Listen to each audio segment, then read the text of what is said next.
Hey guys, today I'm going to do a drawing tutorial, tips and tricks sort of thing. This is for beginners or people just looking for new warm-ups or just wanting to improve in general. You don't need talent to be a good artist, you just need to practice. So with these tricks and techniques and everything, you will improve, you just need to practice.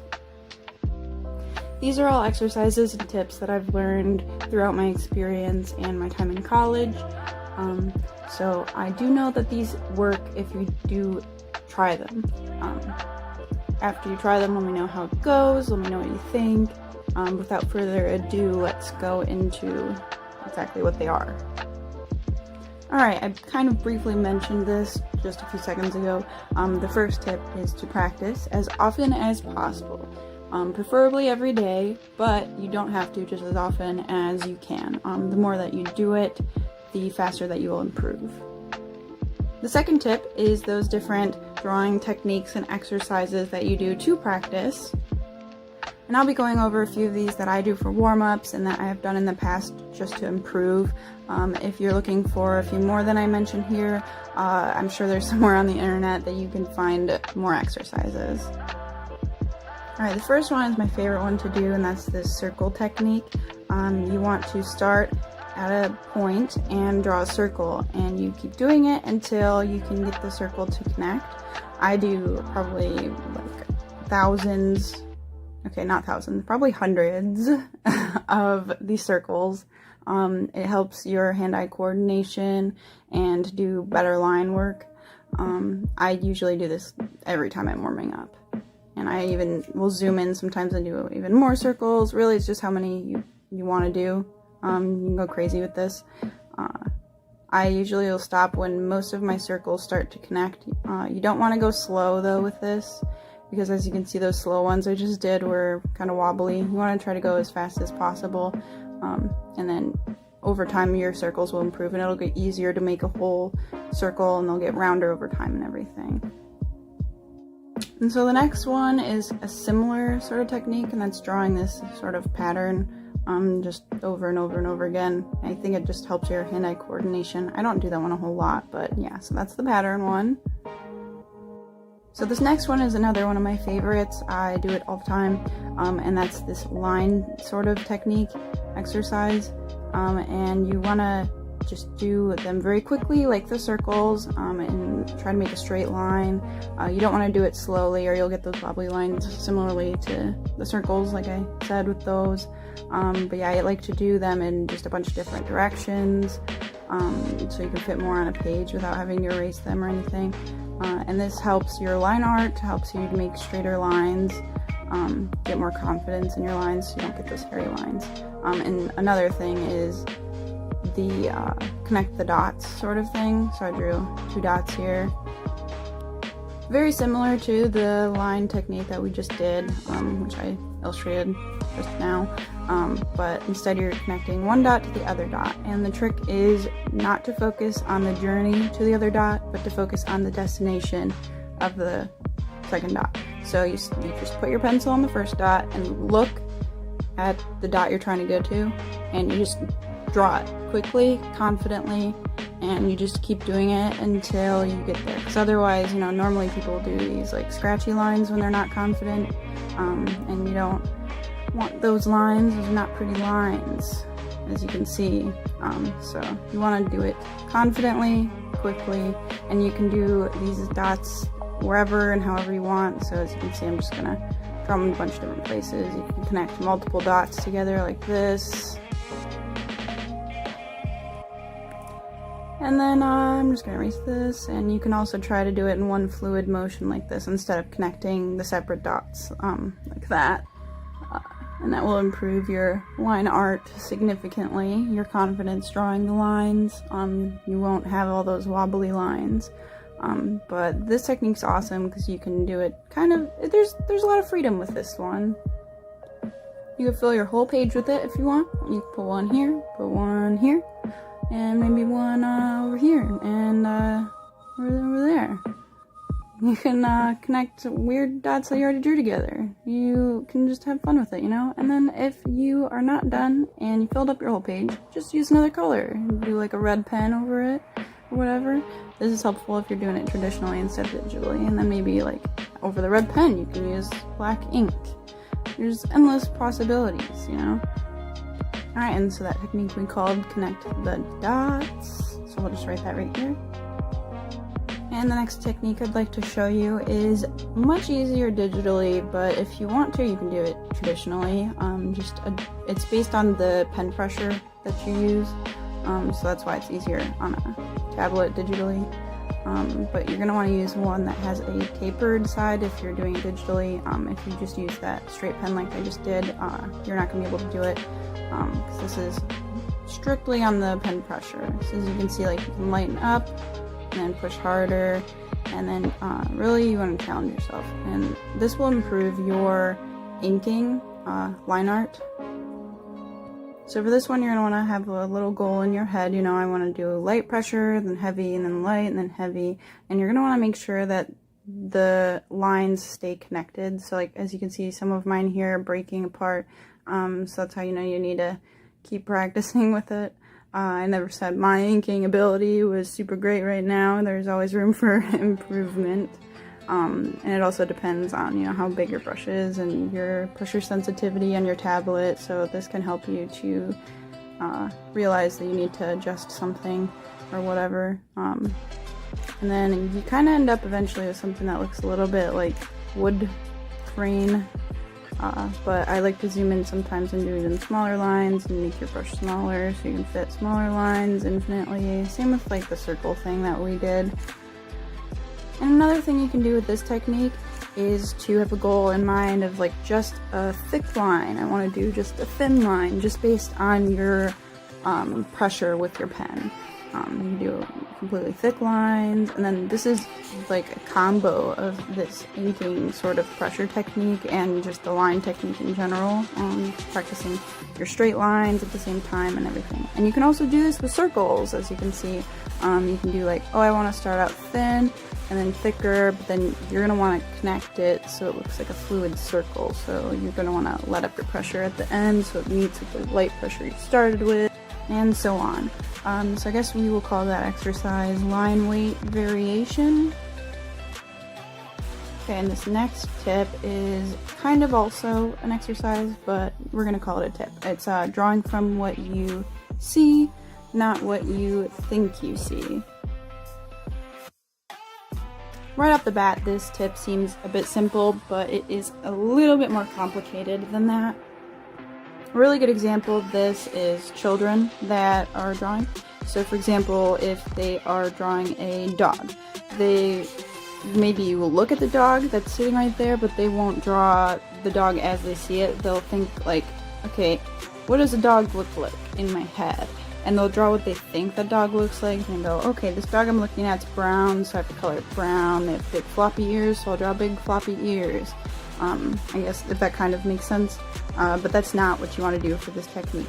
You want to look at the object as if it is just lines and space. Don't think of it as a dog. Look at it as the contours and like what's exactly there. A dog is kind of a complicated subject to start off doing. I would recommend doing something easier like a book or a can or something simple. And then you would graduate later on to doing more complicated subjects. And there's many different ways to do this technique. A lot of people can take a really long time on it because they're not happy with what they see. But the thing is, you're practicing and you will get better. But if you're stuck on the same drawing for a really long time, it can be discouraging. So once you get to a point where you're starting to get frustrated, just leave it alone. And you could always go back later. I've done that with a lot of drawings because I'm like really into details. And I'll just keep drawing. But a lot of the time, if I stop drawing and I let myself go back to it later, it's really easy to fix the mistakes I was struggling with the first time. And on the subject of that technique, another thing to do that's really important when you're practicing is to force yourself to draw the things that you struggle with, or the things that intimidate you. For example, I know that a lot of people struggle with drawing hands and feet. I used to at a point too. So a lot of people, what they'll do is hide the hands and feet. I'll do a little doodle to show an example here. So In this example, people will hide the hands behind the back, or they'll hide the feet like, oh, behind a bench. So they're just standing behind the bench, or, you know, like in a field of grass or something. Or they'll do one of these. These are gonna be really kind of crappy drawings. I'm just drawing some quick doodles. But yeah, here's the little feet. So I'll draw the little feet, the little legs. But they'll put the hands in between the thighs or something to hide the hands, so they don't have to draw them. I used to do that stuff too, so that's how I know about it. Or like if you're gonna draw something that you don't know about, they'll draw like a frog, and you'll be like, oh, I don't know how to draw a frog, really, so I'm just gonna avoid it, or I'll just draw the face of a frog, because I know what the face of a frog looks like. Alright, but as far as hands go, I used to struggle with hands, and a way to combat this is you could use a reference picture, or you could just look at your hand. So here I'm just gonna look at my hand and kind of quickly draw it here. I'm just drawing what I see. I'm not drawing what I think is a thumb. I'm drawing it as a shape, as lines.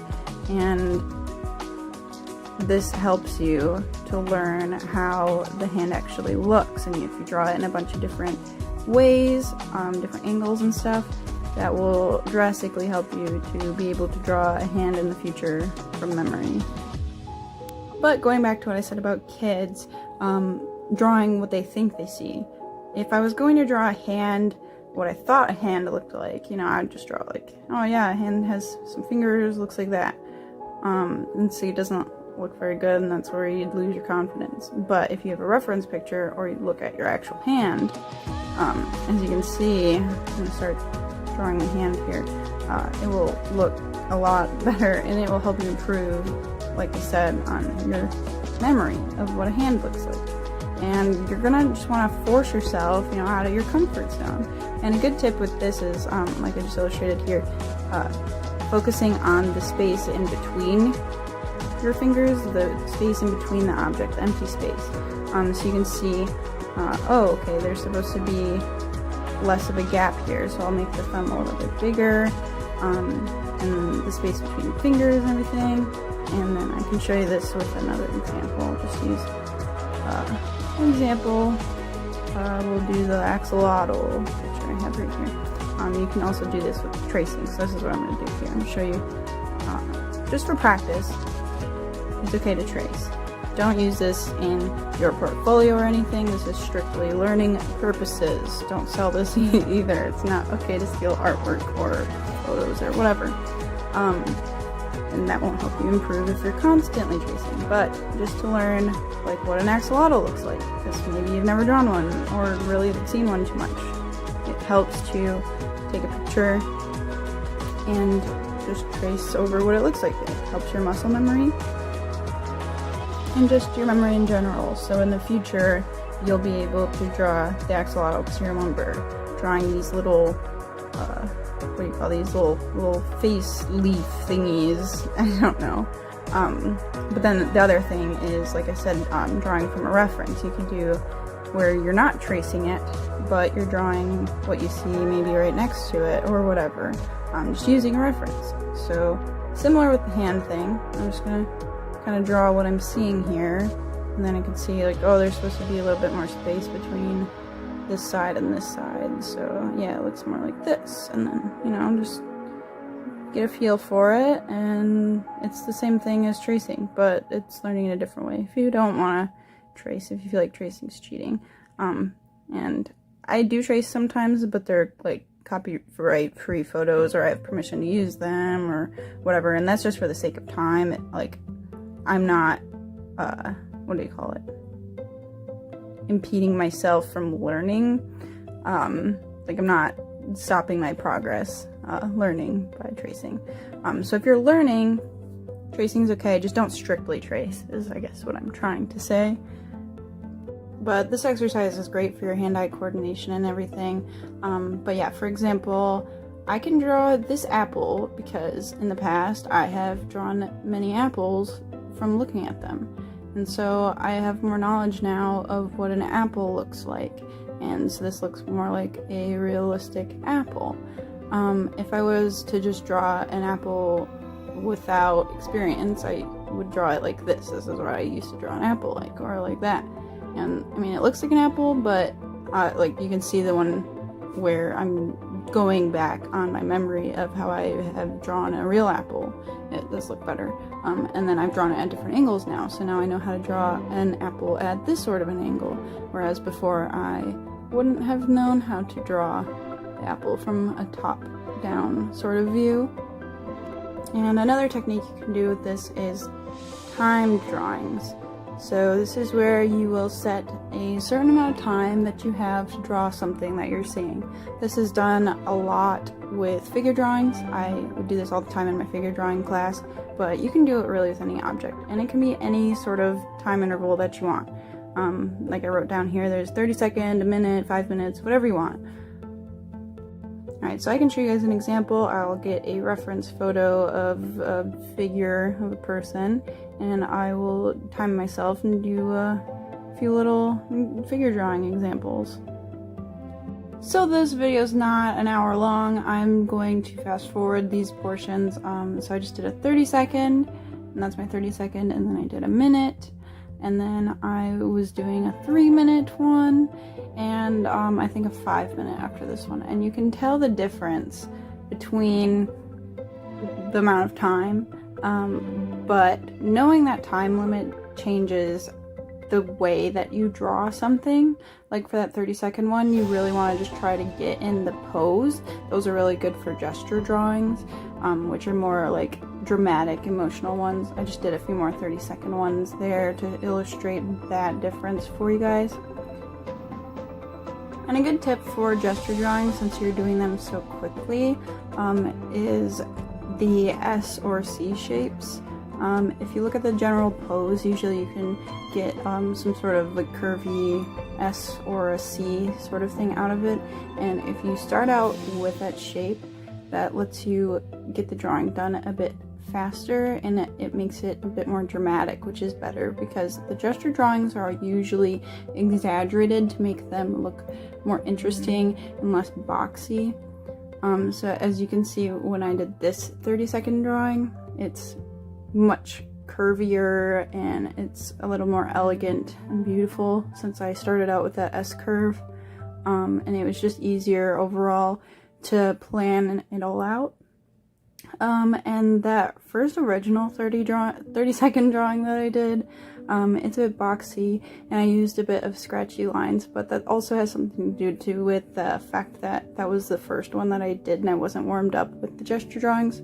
They're really good for a warm-up, just doing it quickly. But yeah, so set a timer for yourself in different intervals, do a few of them. The 30-second ones are great because they're so short, but the other ones are also good as an exercise. And the longer ones you do, the more you improve with proportion and stuff, especially if you're drawing a human subject.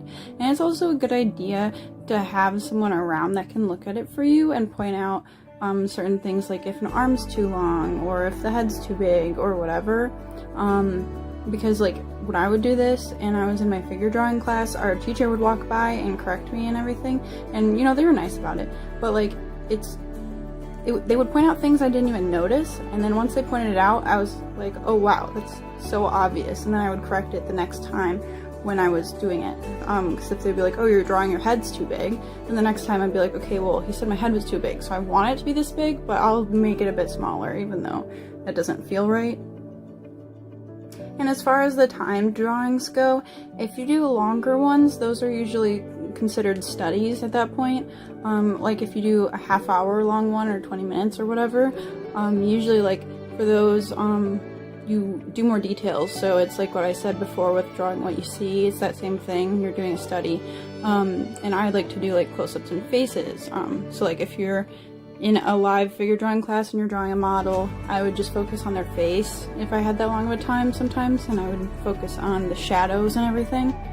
So really it's just whatever you want to do. So yeah, as a little summary, I put all of the layers back up, and so there was that circle technique and the line technique, the pattern technique, and then I have all of the steps and everything right here in the drawing. There's the connect the dots technique and everything, that wood grain pen pressure sort of thing. But yeah, so these are all the different techniques. In another video I will go into more tips for drawing better and everything. I might start a course sort of thing, a series of videos. We'll see how it goes, but I really enjoy having the ability to help others, so this was really fun for me. I hope you guys enjoyed your time with me. I hope you guys learned something from it. Please let me know in the comments if you feel that there's anything that I skipped over or missed, and if you have any questions or anything you'd like me to go over in another video. Thank you guys for watching. Don't forget to subscribe. I post new art videos every Thursday or Friday. I'll see you guys next week.